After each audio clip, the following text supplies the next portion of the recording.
ऐसे व्यक्ति को इस पद पर आसीन किया जिसने एक गर्भवती महिला के बलात्कारियों की रिहाई पर अपनी सहमति व्यक्त की कि बिना तथ्यों के हमें इस तरीके के सदन के पटल पर बात नहीं होनी चाहिए। स्पीकर का डायरेक्शन 115 उनको पहले ऑथेंटिकेट करने के लिए सर ऑथेंटिकेट करेंगे उसके बाद वो आगे बढ़ेंगे। किताब जो है ऑथेंटिकेट करने के लिए तैयार है। अय्याज थे नेहरू अय्याज थे।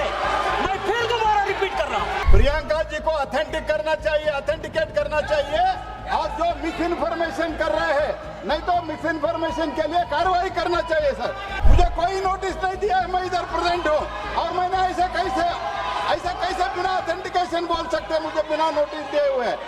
प्रधानमंत्री महोदय जी ने नया शिक्षा मंत्री चुना, एक ऐसे व्यक्ति को इस पद पर आसीन किया जिसने एक गर्भवती महिला के बलात्कारियों की रिहाई पर अपनी सहमति व्यक्त की, खुशी जताई।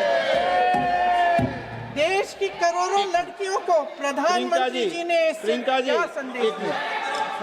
सर अखबारों में है, अखबार में नहीं। मेरा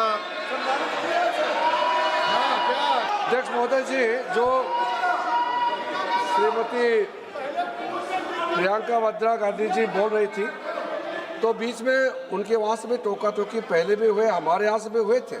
अभी हम लोग तो शांति से सुन रहे हैं, लेकिन जो अभी अभी हमारे वर्तमान नए शिक्षा मंत्री को जो उन्होंने टिप्पणी की, कैरेक्टर असैसिनेशन है एक तरीके से संसद में, और इस तरीके के भाषा हम उम्मीद नहीं करते हैं। मैं इसमें प्रहलाद जोशी जी ने भी खुद कहा है, एक तो उन्होंने प्रियंका जी ने जो गलत बात कही है रिकॉर्ड पे, उसको रिकॉर्ड से हटा दिया जाए। दूसरा इस तरह का भाषा का इस्तेमाल ना करें। आपने डिबेट से पहले आपने अपील किया कि संसद में डिबेट का स्तर को नहीं गिराने चाहिए। उनके पार्टी के वो सीनियर लीडर है, वो पहली बार चुन के आए हैं, मगर उनके पार्टी में सीनियर है। जिम्मेदारी के साथ बोलना चाहिए। अगर पूरा ऑथेंटिकेट नहीं कर सकते हैं तो मैं ये मानता हूं कि उनको क्षमा मांगना चाहिए सदन से।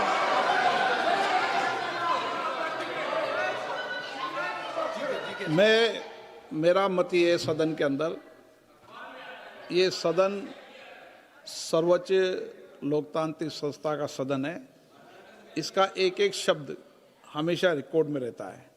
मैं माननीय सदस्य से आग्रह करूंगा कि बिना तथ्यों के हमें इस तरीके के सदन के पटल पर बात नहीं होनी चाहिए। सर जो प्रहलाद जोशी जी ने बिल्किस बानो के बलात्कारियों की रिहाई पर जो बयान दिए, उसका प्रमाण मैं आपको दे दूंगी, मैं भेज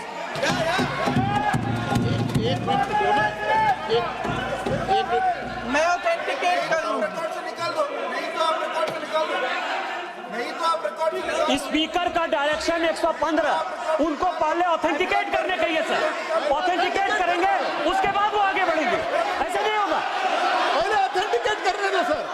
उनको ऑथेंटिकेट करने के लिए कहिए, ऑथेंटिकेट करने कहिए उनको बोलने का आप मत को डिस्टर्ब। मैं एक विषय बता दूं, एक मिनट बताऊं।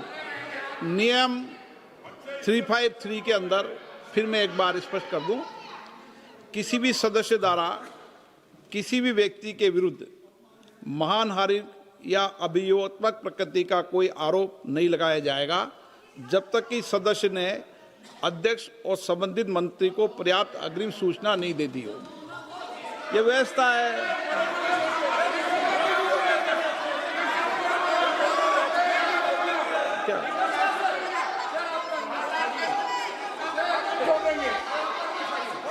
House, ma'am, the same house, Honorable Shrikant Dubey told, still that is in the record about Indira Gandhi ji. Still that is in the record. Still that is in the record. Sir, you are not removed, sir. बोलो, आप भी बोल लो।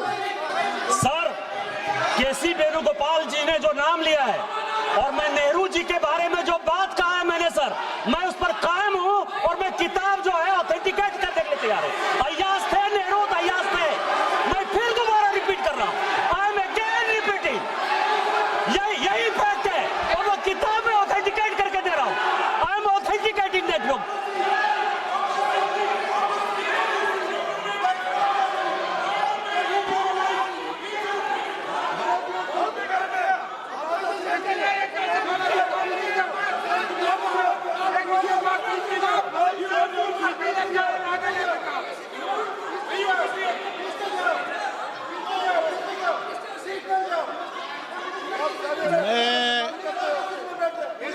मैं जब आसन पर होता हूँ, जो मैं व्यवस्था देता हूँ, चाहे सत्ता पक्ष हो या प्रतिपक्ष हो, मैं समान व्यवस्था देता हूँ। मैं जब आसन पे होता हूँ,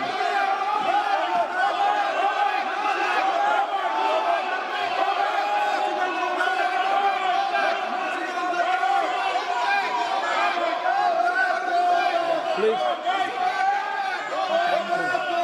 बोलने दो, आप उनको बोलने दें, उनको बोलने दें।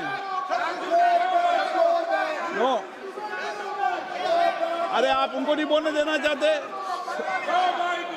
चलिए चलिए, 114 प्लीज प्लीज चाहिए। सर प्रियंका जी को ऑथेंटिक करना चाहिए, ऑथेंटिकेट करना चाहिए। और जो मिस इन्फॉर्मेशन कर रहे हैं, नहीं तो मिस इन्फॉर्मेशन के लिए कार्रवाई करना चाहिए सर। ये क्या कुछ भी बोल के चल सकता है क्या?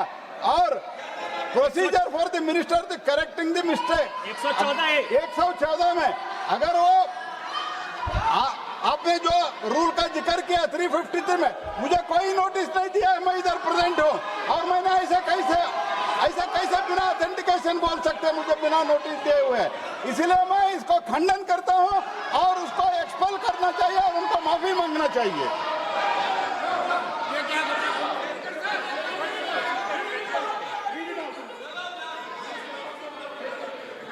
ये चैप्टर आगे नहीं बढ़ेगा सर। बिल पे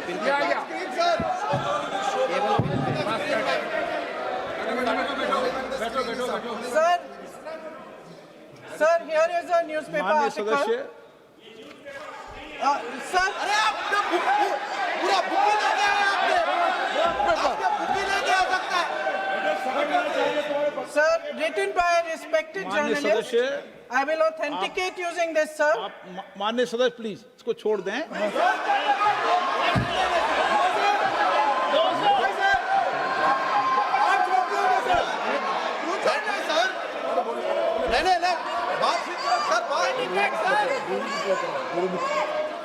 सर, अगर जोशी जी अपने बयान का इस खंडन कर विधेयक रहे पर ही हैं क्या? चर्चा होगी।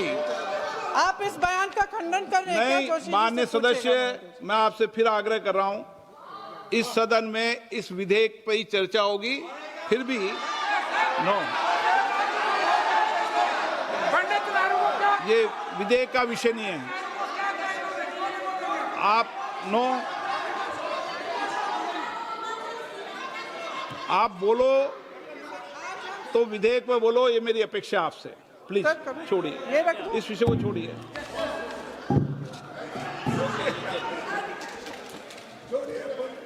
आज हम सदन पटल पर एक ऐसे विधेयक में संशोधन पर डिबेट कर रहे हैं जो 2024 में पारित हो चुका था और इसमें मुख्य संशोधन यही है कि पेपर लीक के अन्य अपराधों के लिए सजा बढ़ाई जाएगी। मगर जब से ये विधेयक पारित हुआ तब से अब तक इस सरकार ने एक भी अपराधी को सजा नहीं दी। आपने देखा है कि कल और परसों से फेस रिकॉग्निशन द्वारा प्रदर्शन करने वाले बच्चों के नाम और पते सार्वजनिक किए जा रहे हैं, मगर यही काम पेपर लीक करने वाले अपराधियों के लिए अभी तक नहीं किया गया। ना इस विधेयक में पेपर लीक रोकने के कोई ठोस कदम है।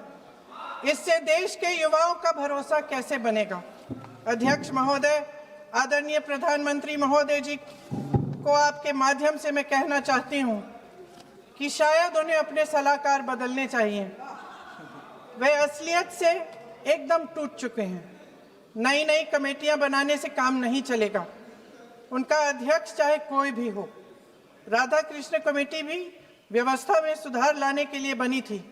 आज तक उसकी एक सिफारिश लागू नहीं हुई है और इस नई कमेटी में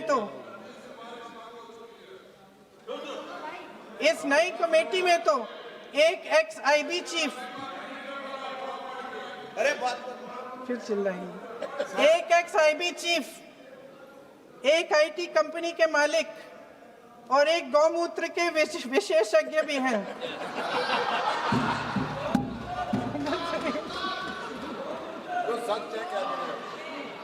इन्हें शिक्षा के बारे में क्या पता जी। सर सच है, आप आज मेरे से नाराज हो रहे हैं, पर मुस्कुरा लीजिए। वो आपने भी चुनाव लड़ा।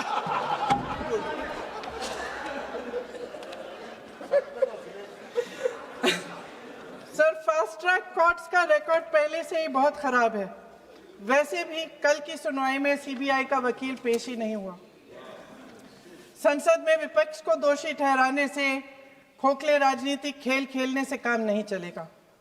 आप जेन जी का भरोसा वापस जीतना चाहते हैं तो नए नए एंगल से, अपने फोन से नए नए वीडियो बनाने से नहीं होगा।